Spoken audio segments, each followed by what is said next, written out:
Good afternoon, everyone. Good afternoon, social entrepreneurs. Good afternoon, fellow social enterprises. Um, Welcome to Social Enterprise 2021. Welcome to my members of my board: Social Enterprise Northern Ireland, Social Enterprise Scotland, Wales, co-op partners, supporters, and friends to 2021 Social Enterprise Futures event. I'm Victor Adeboale. I'm the chair of Social Enterprise UK. Welcome especially to all the future entrepreneurs who have joined us through the student bursary scheme. You're a vital part of the future of the sector. This is the second year of Futures. This year it's a digital event of 12 sessions over 4 weeks with a mix of inspirational speakers from inside and outside the sector, practical sessions to support your social enterprises and networking to build connections and learn from each other.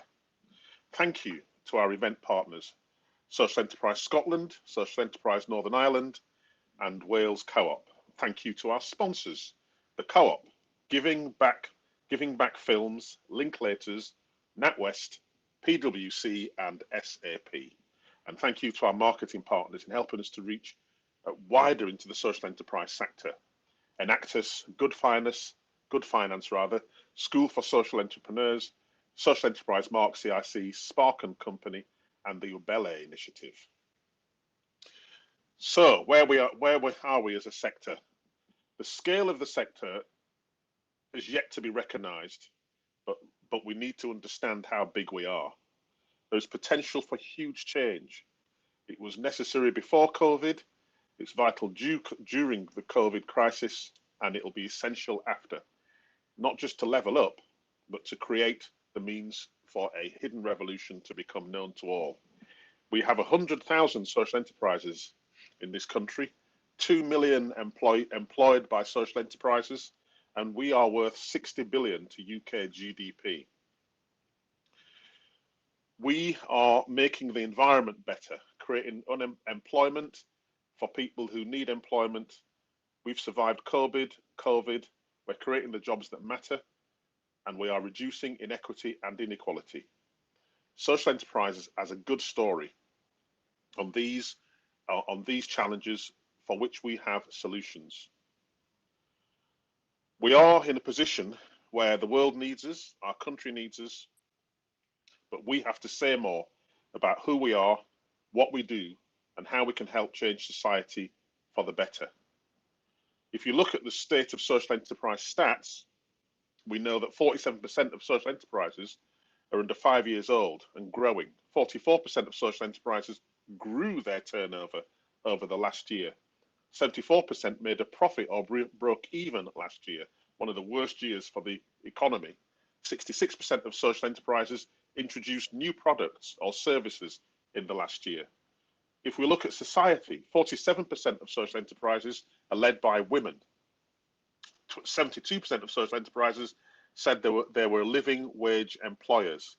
31% of social enterprises have directors from Black, Asian, and minority ethnic backgrounds. And 22% of social enterprises operate in the most deprived areas of the UK. If you look at the environment, 84% of social enterprises believe that buying products that are socially responsible and environmentally friendly is important or more important than cost. 20% of social enterprises are addressing the climate emergency as part of their core social environmental mission. And 67% of social enterprises have or plan to embed tackling climate change and climate emergency into their constitution and articles of association. My Social Investment Commission, which will hopefully be reporting at the end of November, will be saying a lot about how we can finance the future of social enterprises, particularly those social enterprises that are starting up. I want a new vision for investment in social enterprises that recognises our strengths and our potential. So, we are about to start our event with a number of things, and I'm just going to quickly run through them. Week one, we look at the future of business. How do we make social enterprises the dominant form of business? Week two, we'll look at grassroots to global, looking at social enterprises at community, national and international level. How are social enterprises supporting communities, what they need to thrive, and how do we engage decision makers at every level? We'll also be looking for inspiration from the global social enterprise movement. Week 3, we'll be looking at social enterprise and the climate emergency. With the climate emergency posing the biggest threat we collectively face, we need to look at how social enterprises are dealing with the crisis and what we can teach the rest of business and the rest of commerce.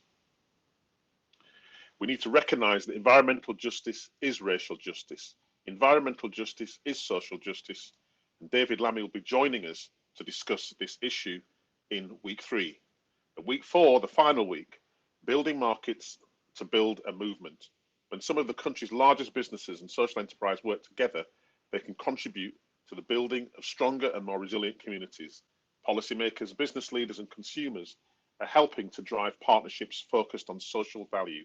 How can our movement come together to build on the rising awareness of social enterprise and ensure we not only deliver impact at scale, but also help to achieve the economic reform that is so badly needed? Our final session will be with the excellent and inspiring Professor Muhammad Yunus, the grandfather of social enterprise. We will hear his view of a world of 3 zeros and how we can bring the sector together to build a movement and challenge the economic status quo. Social Enterprises is your event. The format, the content, the sessions were designed in response to feedback from the sector. It is a place to be inspired, to learn and to connect with others. So please, after our next session, I'll invite you to put your questions in the tab so I can address your questions to our panel. Without further ado, I'm going to introduce the first panel, and it really is an inspirational panel of 3 people who I've grown to admire and who will really bring forward their wisdom and knowledge to our first discussion. So let me introduce, first of all, Professor Chang, Professor Jun Chang, Ha-Joon Chang, who is a Professor of Development Economics at Cambridge University. It'll just be appearing on the screen in any moment now. Hi, Professor Ha-Joon Chang. The next contributor to this panel is the excellent and redoubtable chair of the CBI, someone I've long admired, Lord Karan Bilimoria, who will be appearing any minute now, I know. Hi, Karan, how you doing? Hello, Victor. Thank you. Great. And last but not least, we have a practicing social entrepreneur, a woman of great experience who is also a member of my board, Liz Allen, director of the social enterprise consultancy, The Connectives. Hi. Hi, Liz. How are you doing? I'm good. So, the title of our chat is Capitalism in Crisis. When people say things like capitalism in crisis, I always think, I hope not, because for the foreseeable future, it's all we've got. But capitalism in crisis, building an economy for people and planet in a post-pandemic world. So what I'm going to do is ask you to speak for up to 6 minutes. I'll be fairly strict on the time because we want plenty of time for questions and debate with our audience. And I'm going to ask Professor Chang first to speak, and then I'm going to ask Karan Bilimoria and then Liz. So without further ado, I'll put myself on mute, and Professor Ha-Joon Chang, the floor's yours. Thank you. Thank you, Victor. Yeah, it's my great pleasure and honor to be here today. Within the 5-6 minutes I have, I can only say a few very broad things, but let me try. So as the opening video has showed, we are living in an economy that is suffering from high inequality, low growth, financial instability, and above all, neglect of things that are essential for the survival and the reproduction of our society and economy, but by their nature, not adequately valued by market prices. So that the environment, household work and care work, mostly done by women, and the provision of basic needs, that reflected in the idea of key workers in this country, working in sectors like health, education, and provision of food and so on. So why have we reached this state? I mean, there are lots of reasons. I mean, you cannot summarize it down to one or two. So for example, living in a market economy, the market basically works on the $1, one vote rather than one person, one vote system. So by its nature, it's likely to undervalue basic things or things that are so fundamental that we fail to see, like the environment and the care work. There has been in this country and some others excessive privatization of basic services. And I'm not totally against privatizing some of these services, but I think we have gone too far here. So that, I mean, there are we are in this state, but I think for the topic of this conference, I would talk about two things. First of all, the financial deregulation that has happened since the 1980s, which has created this excessively liquid financial sector with inherent bias towards short-term speculation rather than long-term investment and commitment. It is easy to see that the financial system is behind increased economic instability and rising inequality, but it is also behind the slowdown in economic growth. Why is that? Because now companies cannot invest for the future. Once you are exposed to the pressure of the stock market, you have to basically generate as much short-term profit as possible and give away as much of it as possible to the shareholders.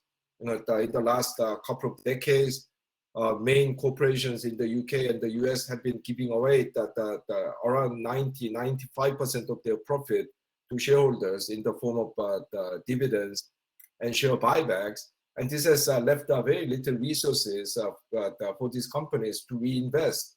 And corporate retained corporate profit is the main source of reinvestment. And with the depleted investment resources, investing little, they have been investing mainly in the things that will bring short-term result. So this the financial system is creating a lot of these problems. Secondly, capitalism has changed over the last 250 years. But despite that, institutions of corporate governance have failed to change in step. So, despite the fact that now, excuse me, running a company involves many more groups of stakeholders than shareholders. The employees, suppliers, local communities, even national government. Despite that, companies are still supposed to be run in the interest only of shareholders. It also means that narrow profit seeking, the changing nature of capitalism also means that narrow profit seeking is less and less compatible with broader social goals, but because our societies are becoming complex, increasingly interdependent, and yeah, maybe that served the purpose 200 years ago that firms just try to maximize their profit, but not anymore. I mean, that the firms need to do a lot more to make it valuable members of the bigger society, and the corporate governance system is not really allowing that. And added to this, you have this increasingly short-term nature of profit making because of the pressure from the financial sector. You have even less compatibility with the social goals, because how do you increase short-term profit? Exploit workers, destroy the environment. That's the easiest way to do. So it's becoming increasingly incompatible with broader social goals.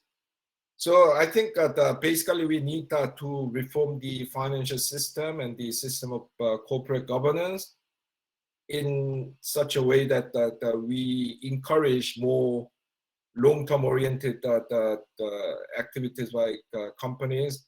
We encourage we have to encourage companies to be more socially, companies to pursue more socially conscious goals than just short-term profit maximization. And I think that in making those reforms, the social enterprise sector can and should play a vital role. And I'll finish my comment here. Thank you.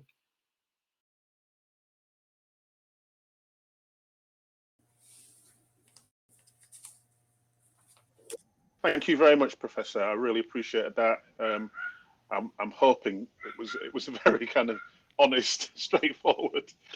I think you believe that capitalism is in crisis. Let's not go there. Karan, you're on for 6 minutes, and apologies for the sound of a barking dog. Victor, he agrees with you, Professor. Thank you very much. And can you hear me clearly and see me clearly? Great. Well, I've known Lord Adwale, Victor, my dear friend, since we were on the National Employment Panel together over 2 decades ago. And he joined the House of Lords in 2001, and I followed in his footsteps 5 years later in 2006. And I founded my business, Cobra Beer. I came to the UK as a student from India as a 19-year-old, and it was during my studies, during my chartered accountancy and then doing a law degree at Cambridge University, where the professor is based, that I came up with the idea for Cobra Beer. And it's amazing how a journey of a business, and it is this whole term, cliche term, success is not a destination, it's a journey. And for me, it's been a 3-decade-long journey. And right from day one, I had a very clear mission of what I wanted to do with my business. I wanted to create the finest ever Indian beer, and I wanted to make it a global beer brand. I think the first part of that mission, humbly I may say, we have achieved, and we are the finest ever Indian beer by miles, having won 128 gold medals. I say that with pride. But I think equally important is we had an attitude when we started our business. There were just 2 of us, a micro business, not an SME. In India, they use the term MSME, micro, small, and medium-sized enterprises. We started as a micro business. And right from a micro business, we had a vision, an attitude. And I express it in the following way: to aspire and achieve against all odds with integrity. And that's almost a definition of entrepreneurship. You come up with an idea, you want to get somewhere with the idea, you've got little or no means, you've got all the odds stacked against you, and you go out there and you make it happen, but most importantly, you make it happen the right way. And from day one, we used to start donating our beer for charitable events, for fundraising events, as beer to be served to help them raise money, beer to be given away as raffle prizes, beer to be given away as auction prizes. One of our most popular prizes this day is free Cobra beer for a year, a case of Cobra a month delivered to your doorstep. And that raises a lot of money for several charities. And over the years, I've literally given away millions of pounds of beer. And we believe in the principle of not just what you do, but how you do it. Not just being the best in the world, but being the best for the world. If I give you 2 examples, in the House of Lords and House of Commons, we have a lot of tug of war every day with legislation, but we also have a real tug of war, a competition between the House of Lords and the House of Commons. It's a big event, and we donate the proceeds to Macmillan's Cancer. It's attended by several hundred people, and Cobra Beer has been giving the beer for that event, donating the beer, thousands of pounds of beer every year for probably over 2 decades. And that is something so fantastic for a charity like Macmillan's Cancer. I'll give you another example. The Lord Mayor's Curry Lunch, which has now been held in the Guildhall by the Lord Mayor in raising money for the Armed Forces charities, for the Army Benevolent Fund, for the Soldiers Charity. Thousands of people attend every year. We give thousands of pounds of Cobra Beer, and we have raised over £2 million for that charity. So these are just wonderful initiatives. I shared the platform with the founder of the chief executive of bottled water called Baloo, which I was seeing cropping up everywhere. I said, why is this water Baloo everywhere? And then I learned why. And I said, well, how many Indian restaurants do you supply? We supply 7,000. She said, hardly any. We partnered with Baloo Water. We now have Cobra Foundation Baloo Water, which has now raised hundreds of thousands of pounds. And I tell you how we do it. We produce this water, which is one of the best waters in the world.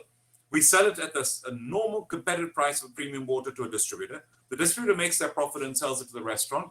The restaurant makes a profit and sells it to the customer. The customer pays a price they would normally pay for a bottle of water. But here's the difference.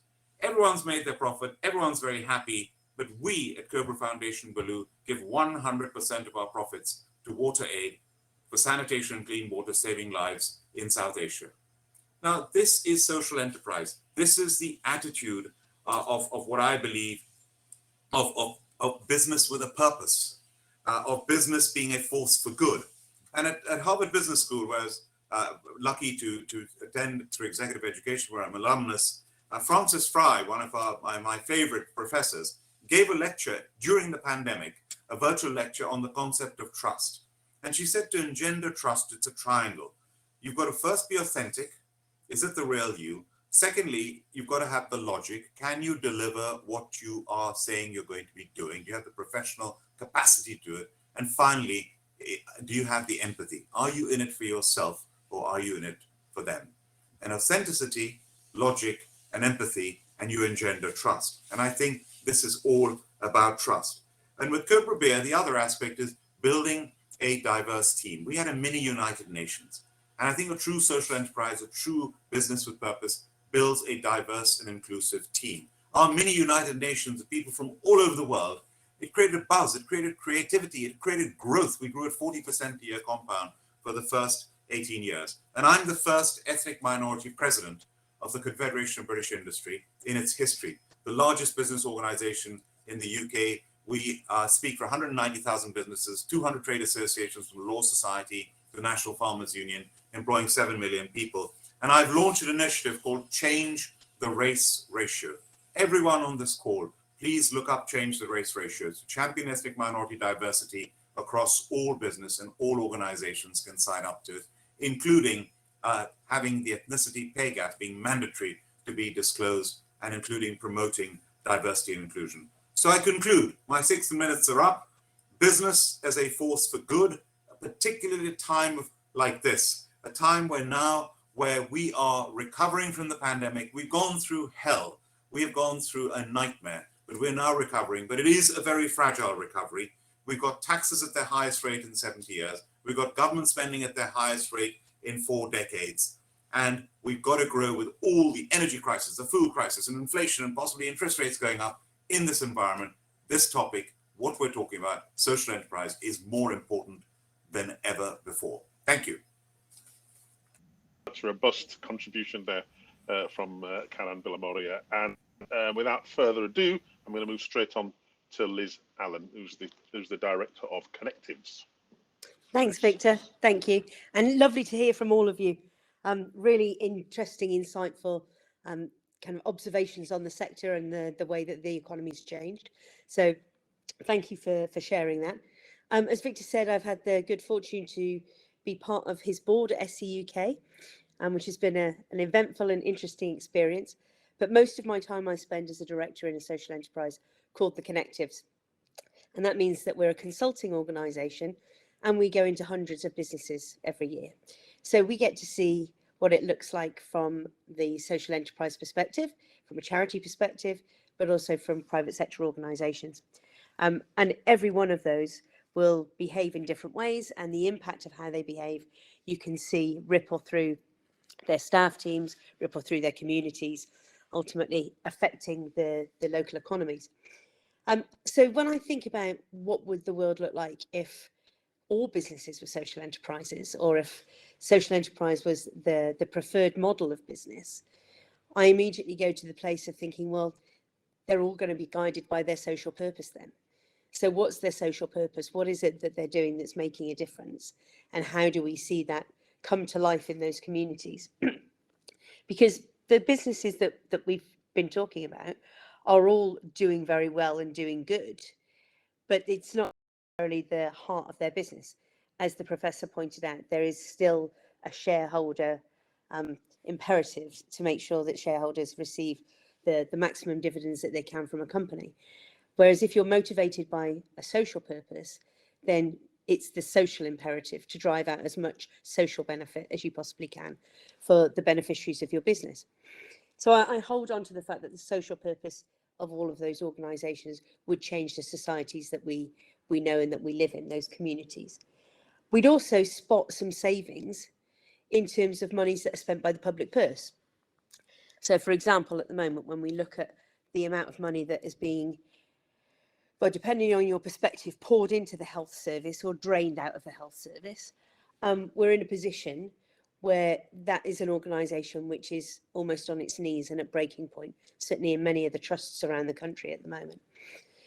If you look to the social enterprises who are operating within the health space, and many of them are operating at a community level in the health space, they're doing preventative work, or they're undertaking work that would previously have been done by a local community nurse, for example, who just isn't there anymore. So the fact that that organisation is there, is able to make a profit through its activities while still providing a good and fair service to the community, means that we are making savings to the public purse. And those savings ultimately should be going back into the pockets of people in this country, as opposed to back into the pockets of those in government or those in big business. What we're trying to do is it's that awful phrase, but it is that levelling up piece about how can we see communities on a fairer footing. So I think we know that there's public savings there. I think we also would spot local economic changes, because wherever social enterprises pop up, you see change happen. If you track back, before we used to call social enterprises, these were community organisations, they were charities, they were, small groups of people who gathered together in order to deliver some services or to provide a product. And typically they popped up in places where manufacturing or heavy industry had been lost, and as a consequence of that, communities were struggling. So if you look around the UK, you can see pockets in Newcastle, pockets in Liverpool, pockets in London, where there's been a real proliferation of community activity that's come together. So if every business was driven by a social imperative, we would see a benefit in every local economy too, because we would see people able to access services at an affordable rate and where they were taken care of. I also think the social enterprises make the money work harder. So when they're thinking about what they're delivering, yes, they're delivering a social benefit, but they're recycling that money over and over again, because every time that they generate a profit, the profit is reinvested to deliver more of that activity. And if we can make the money work harder while still paying our VAT bills, our corporation tax bills, our national insurance bills, then what we're showing is that primarily we're delivering a positive social change in a way that is profitable for the community as opposed to the individual. I guess the hard part comes when you want to take this to scale. And we've got 100,000 social enterprises at the moment. Great. And that number is growing, and it is excellent to hear that there are future entrepreneurs on the call, because they are absolutely the lifeblood of the sector. But when we take it to scale, we need to be thinking about, are we holding ourselves to account for the continued delivery of that social purpose? When we look at organisations who are perhaps not incorporated as social enterprises, but doing well, doing good and working at scale, are they genuinely holding themselves to account for the way that they behave and the way that they treat the people in their organisations? So I think what we need to do is to think, when we go to scale, we need to hold on to the values, hold on to the social purpose, because all of those things will determine whether we are still trading in 12 months' time, in 18 months' time, with that sense of public commitment to the purpose that we've outlined. So it's important to be able to live into the values, I think. And finally, I think that we are stepping into the void as a sector that has been left after years of austerity, years of cuts to vital public services. And to a certain extent, if we don't do that, we will see people fall even further behind. The video that we saw at the beginning about the disparity between people who are, the haves and the have-nots is growing wider and wider all the time. It's certainly, to me, a responsibility of the sector to step into that space as well. And if we could see more businesses choose to adopt the incorporation status of a social enterprise, we would start to see more people live in the values and reinvest in those profits. So I think we would see a more positive economy with people taken care of, perhaps living happier lives. That's what I would hope for. Might sound a bit naive, but I honestly believe that social enterprise can change the way that we feel in our communities. So thank you, Victor, for the opportunity to share some thoughts. Liz, that was excellent. You're not very, you don't speak very often, but you are. That was really, really good.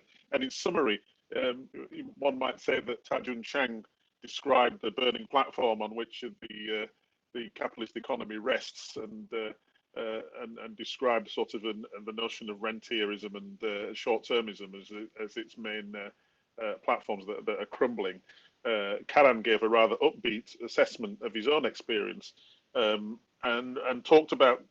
I do wonder, and I'll come back to this with you, Karan, if I may, the difference between sort of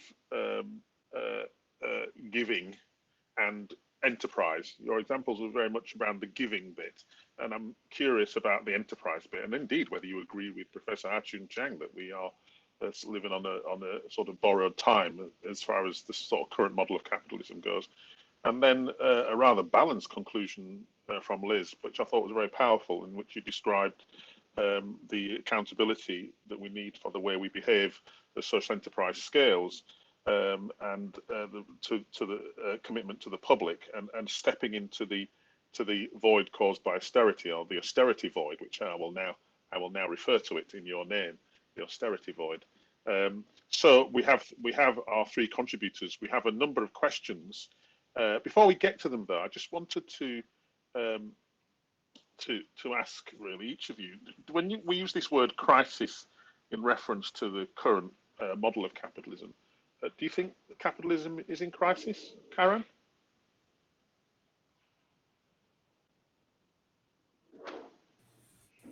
I think for sure that capitalism has evolved in that we've gone from shareholders creating value for shareholders, profit maximization as being the primary and only purpose and duty when it comes to the corporation, to much more not just what you do but how you do it. And we've gone, if you think of PPP, people, planet, prosperity, profit, to CSR, to now ESG, and it's now being more and more demanded but also expected that business behaves and operates in a certain way.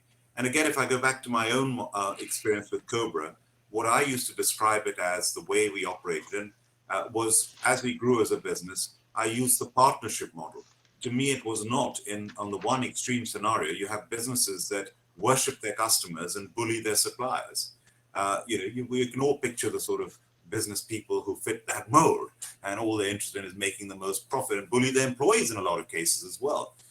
Whereas I believed in the partnership model, where everyone is your partner, your employees, your suppliers, your customers, your accountants, your PR agents, your advertising agency, your lawyers, they're all your partners. And then that attitude changes and your approach changes. And some people describe that as stakeholder capitalism, or whatever you want to describe. To me, that is the best way of doing business, is where everyone's a partner. And do you think it's undermined by this sort of short-termism that Professor Ta-Joon Chang described, that partnership model? There is no question, whether it's in politics with the election cycle that creates short-termism, or whether it's in the stock market with its regular quarterly reporting that creates short-termism. You look at the average tenure of a chief executive of a FTSE 100 company is 4.5 years. I've seen the leaders who create real change quite often takes at least a decade. I mean, I'm Chancellor of the University of Birmingham. Our Vice Chancellor, Professor David Eastwood, is just retiring after 13 years. In his time, there's been £1 billion worth of investment in the university. It's visible, it's physical, it's real. The university is doing really well on all fronts. So you need that. There's no question there is short-termism. I do share that. I mean, but then I was the chief executive of Turning Point for nearly 20 years, so I'm all for long. So Professor Ta-Joon Chang, it seems that your answer will be fairly obvious. I guess you do believe it's in crisis, but do you really think that the capitalist model that we have at the moment is in crisis? Can it be evolved? You're on mute, Professor Ta-Joon Chang. You might need to just. Sorry, yeah, thank you for the question. Well, it depends on what you mean by crisis. If you mean by crisis what the Marxists used to mean, namely within the next several years, the system will collapse. It's of course not in crisis, yeah. But that it could do much better. That it should do much better. And yeah, there are the recognitions that things need to change, but I think that I'm calling for this regulations and restraints on capitalism, especially on the financial market, exactly because it's such a powerful mechanism. Just think about it. I mean, did any country have traffic lights, the traffic police, speed limit, seat belts when they were riding in bullock carts and most people were walking? No. Yeah. I mean, we have those rules exactly because we started driving in fast, powerful cars, and therefore, we need to find ways to maximize the benefit of this powerful system while not letting it ruin the planet and ruin people's lives. So that's how I would put it. I like that. The analogy is why you're a professor at Cambridge. That works. That works. Very good. And Liz, are we in crisis? Really? From my experience of working with clients all around the country, I would say that I see increasingly businesses committing to ESG type standards and taking it seriously. And I believe that those organisations believe that they can make a change by changing their behaviours and will do. So to a certain extent, I'd say I think that there's a shift coming. Whether that shift will be big enough and quick enough, for me, is the question, because at the moment we're looking at people whose income, their weekly income, is dwindling. The cost of living is going through the roof, and their ability to keep up has really, been broken.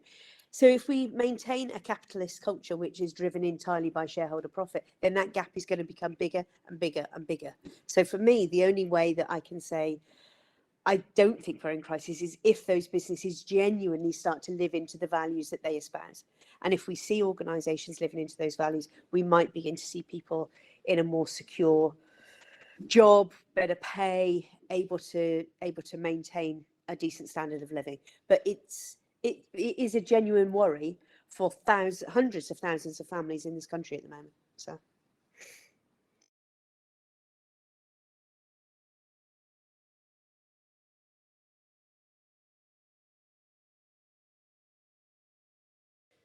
Victor, you're on mute. We can't hear you, Victor. Victor, you're on mute. It's going to be the phrase of the decade, isn't it? You're on mute. And I do apologise. Karan, this is for you, and it refers to a recent Pioneers Post article that you were quoted in as saying that the cost benefit of purpose is off the scale. And the question is, will the CBI be calling for a rewrite of Section 172 of the Companies Act? Because that's the act that you would need to dabble with in order to make purpose kind of a core of our business legislative structure. What do you reckon? I spoke at a British Academy event recently, all about based on reports they had done on purpose and business with purpose. And the more you go into it, the more you realize how important it is, not just as Liz said, in creating a happier environment all around, but also it actually creates a more efficient and a better business that performs better and delivers better results. And when you do the cost benefit of it, whatever costs involved, the benefit is off the charts. And if you look at, if I draw an analogy with what we're talking, I was at COP26 all last week in Glasgow. I'm going to be back there day after tomorrow for the rest of this week.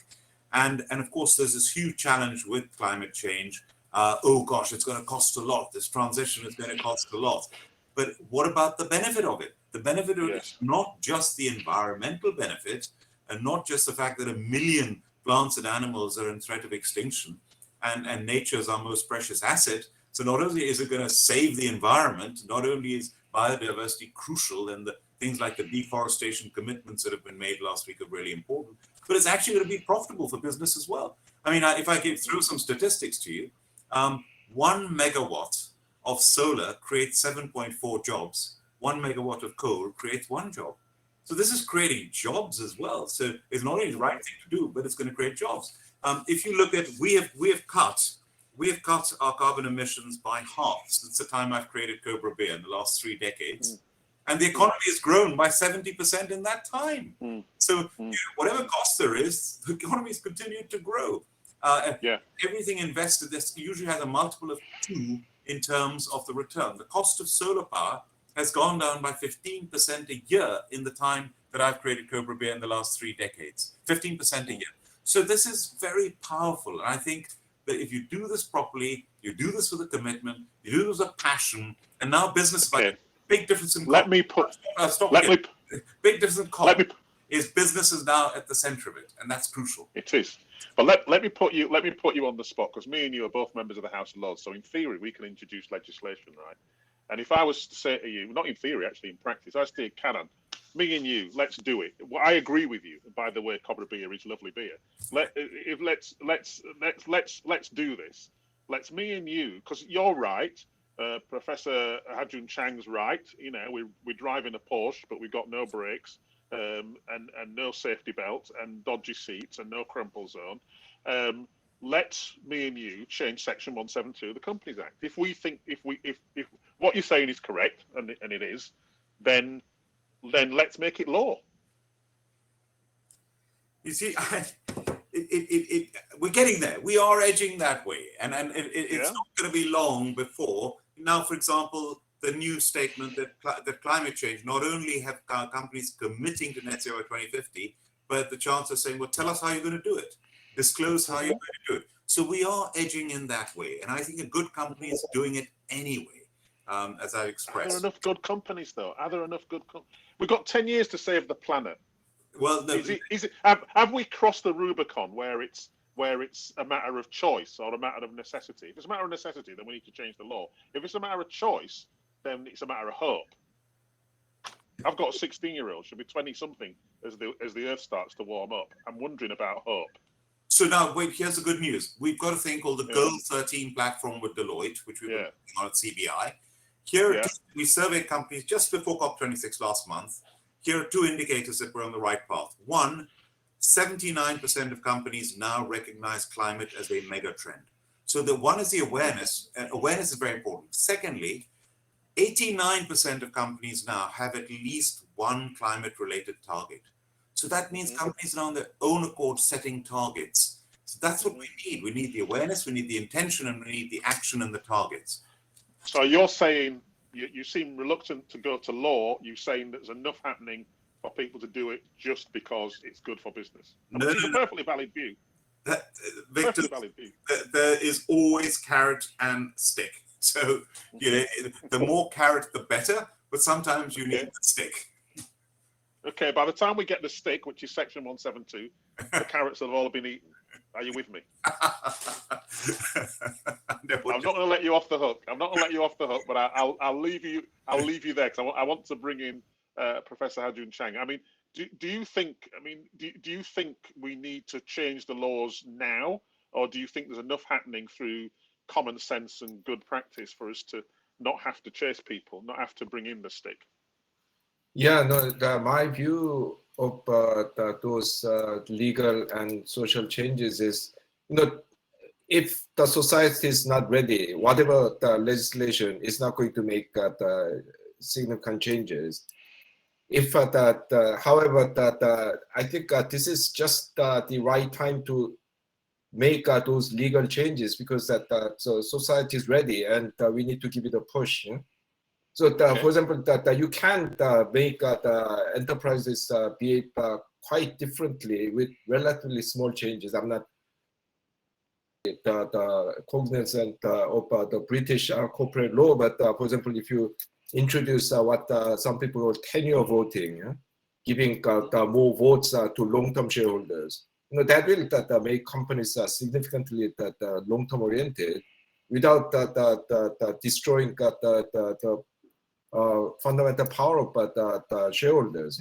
I mean, if we are worried about environmental issues, we could introduce some legal arrangements so that communities and suppliers could work with the main companies bring about those changes more quickly. So yes, I think that some of these will be, I mean, quite a useful push, yeah, that Liz, will what do you make think? us. What do you think? Just Carrot or saying- stick, or carrot and stick? Carrot and stick, definitely. But I think it's interesting listening to you because it makes me think about the way that businesses can affect change through making expectations of their supply chain. So already in construction, when you talk about a project being pulled out of the ground, you will see incentives around social value that mean that there's additions to the building. Other things are happening within those communities, and typically that's driven through the supply chain. Well, that's great, but there's always more that could be done. And I'm not sure that we would see that across every sector if we looked across business at the moment. So, for example, I don't know whether in beer production, in the supply chain of beer production, there is an expectation that the suppliers will bring with them certain social value commitments that would have a long-term impact on the communities in which they operate. But it's the thing that is about, it's living into how you behave at every stage in your business. So it's about requiring other people that you work with in that partnership approach that Lord Bellamoyo described beautifully. But it is that moment of saying, if you're on board with me and my values, then this is the way that we're going to work. And we'll work together and we'll affect change as a consequence of that. But I need you to get on board. So as a supplier, please bring more than just, more than just your basic expectations. So I think there's an opportunity to drive change through supply chains too, which for those smaller organizations might feel like it's quite tough. But when they're partnering up with some of the larger, entities in this country, there is a way to be able to support them to do that and to do it effectively. So yes, how do we rally enough of the disinterested? I mean, it's great that you're all on this panel, and in a way I always feel as though we're speaking to the converted. It's the unconverted that need to change, and I'm just, how do we rally enough of the disinterested to share a platform with those of us who are passionate, we passionately believe in this shift, and the counter the status quo, and almost people playing at a leveling up. I mean, we've got to stop playing, haven't we? We've got to get the disinterested to really get on the pitch and start kicking the ball. Well, how do you do that, do you think, Liz? I'm inclined to say it's about evidence-based impact reporting. You've got to be able to demonstrate what difference are you making in a way that's credible, in a way that people are buying and interested, as opposed to, oh God, here's another one of these people who wants to tell me this story. That's the unfortunate damage that greenwashing has done, is that we've all become really cynical about looking at impact reports, that we look and go, oh yeah, okay, do I really believe what they're telling me? I know, for example, of huge oil and gas companies who are making massive investments in developing countries around water projects, but that doesn't stop the fact that what's going on at home is going on at home. What we have to do is to really start to evidence that we're living into that change in a way that people can believe. And if we can evidence that your business can do well whilst doing good, then I think you get the people who are disinterested to come to the table, because they're driven ultimately by, I need to make sure that I'm looked after. What we need to do is get people to recognise that they have sufficient and necessary, and that what's left over could be used for other things. So it's I think enlightened self-interest fueled by evidence. Yes. Yeah, absolutely. Would you agree with that, Karen? You're smiling. There's no question that the better, there's so many ways that I could express this. The better you treat your employees, the more you engage with your employees, the happier they're going to be, the better they'll perform.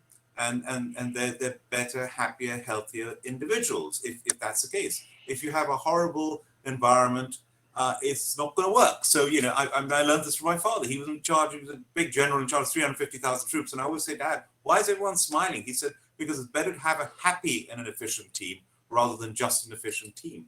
So it works when you treat people you're dealing with, whether it's your customers, your suppliers, and this partnership model that I express, it's so much better. Everyone's happy, and actually everyone performs better as well.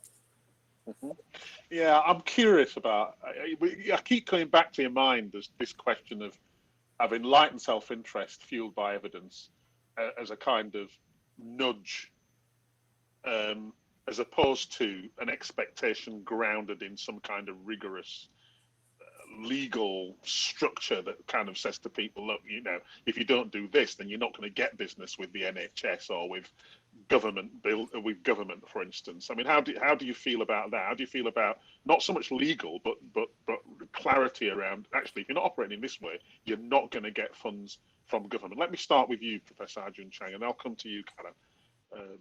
Do you think, all right, so let's stop short of legal, but let's just make it a requirement? Even if you're going to work with the NHS, then you have to show that you're operating as a social enterprise.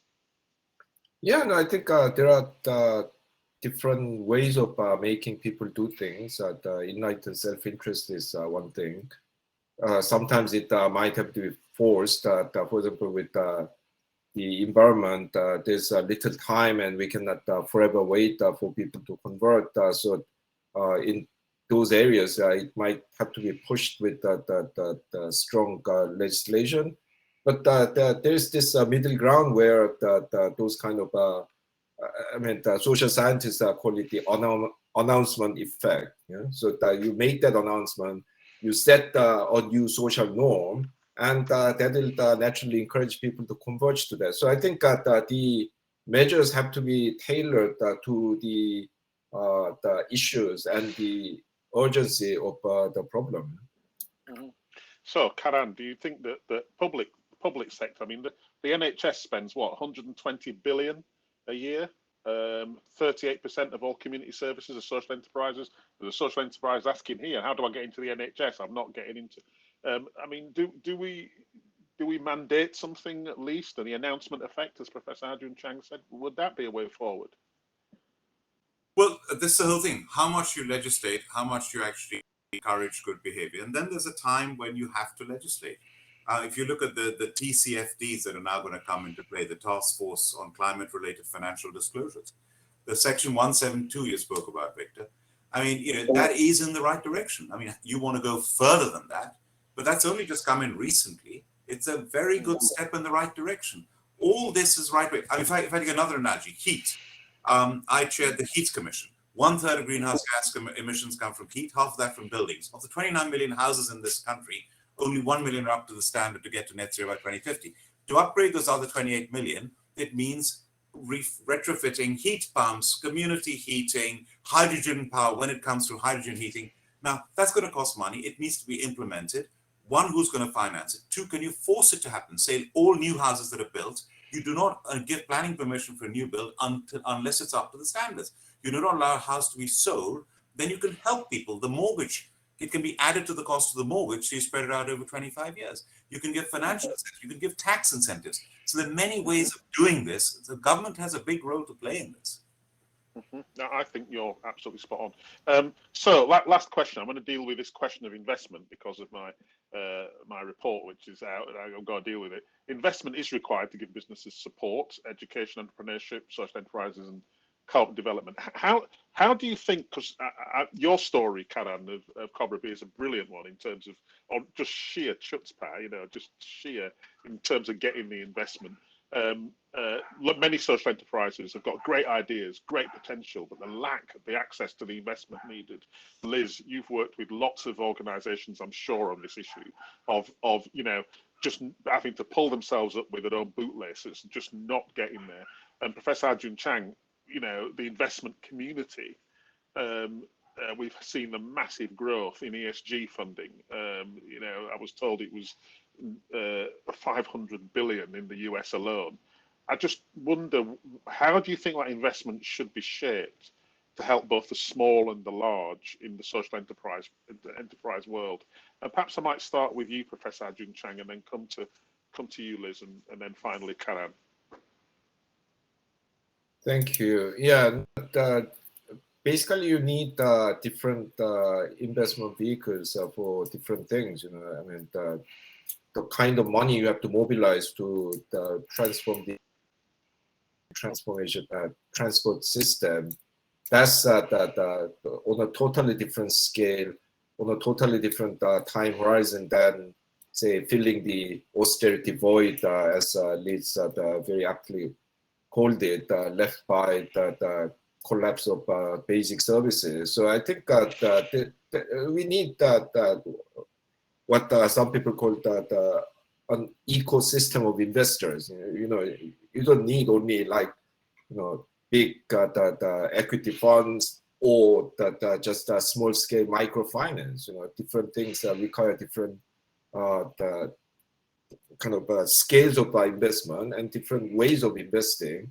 So I think that we have to look at it at a more disaggregated level. I agree. Liz, and then Karan. I agree that I think we need different vehicles. I also think we need to go back to revisit social investment tax relief and the benefit that that creates for social enterprises. So the opportunity to build funds, because there is a real appetite for impact investing now. The growth in impact investing is off the scale. So it's a perfect storm, if you like, that there should be funds available to those small organisations that need them to get started.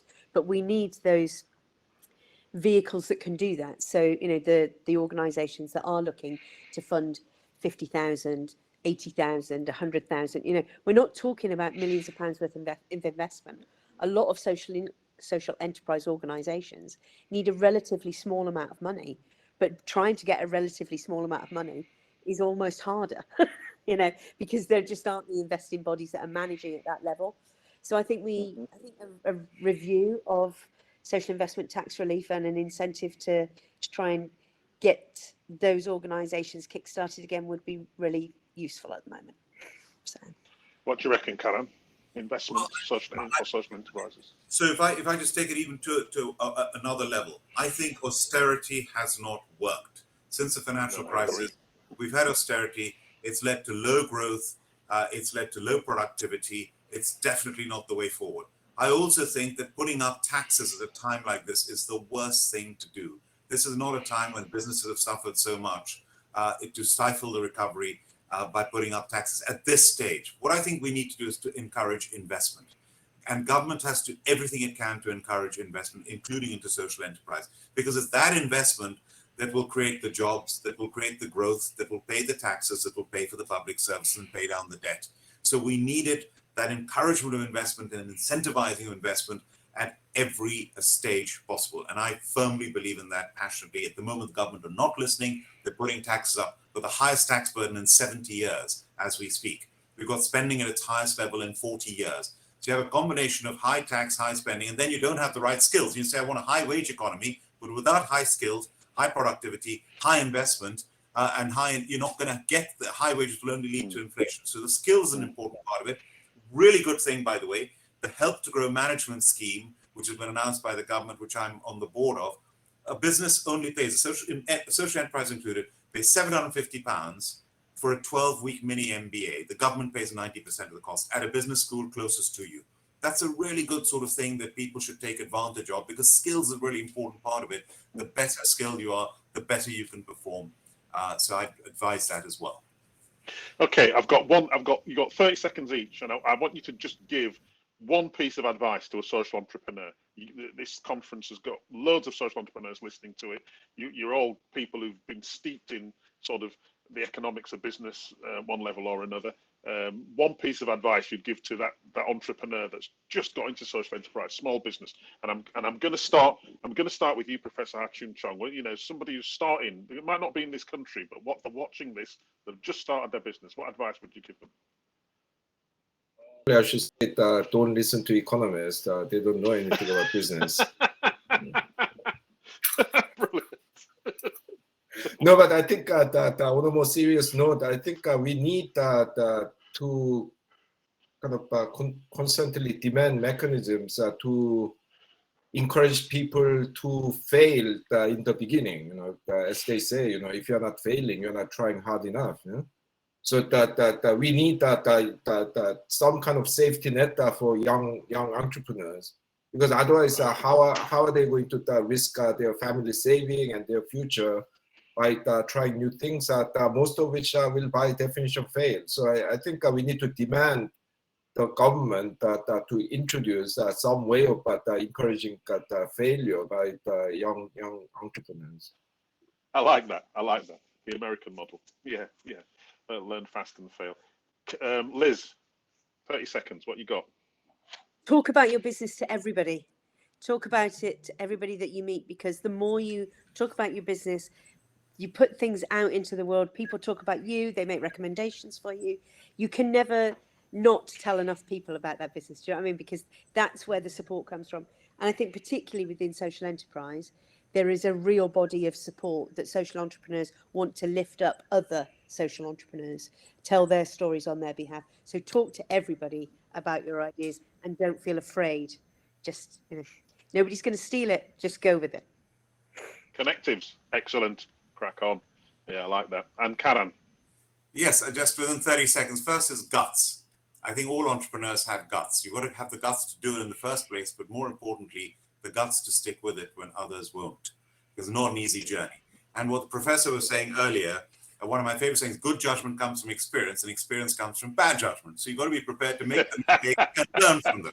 Brilliant. I like that. Go back to my original thing, aspire and achieve against all odds with integrity, and always go the extra mile. I love that.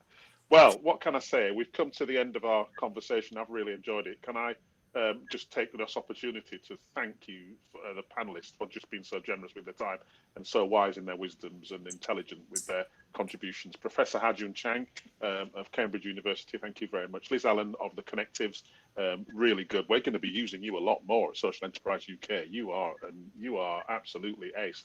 And Lord Karan Villamoria, my good friend and colleague, I'll be seeing you lobbying for that change. No, I'm with you. And thank you. The CBI have partnered with SEUK in a whole new way since you became chair, and I just want to thank you for that. It's really, really powerful. Thank you very much. Enjoy the rest of the conference, everyone, and see you soon. Bye. Thanks, Victor. Thank you very much. Thank you, Victor. All the best. Thank you.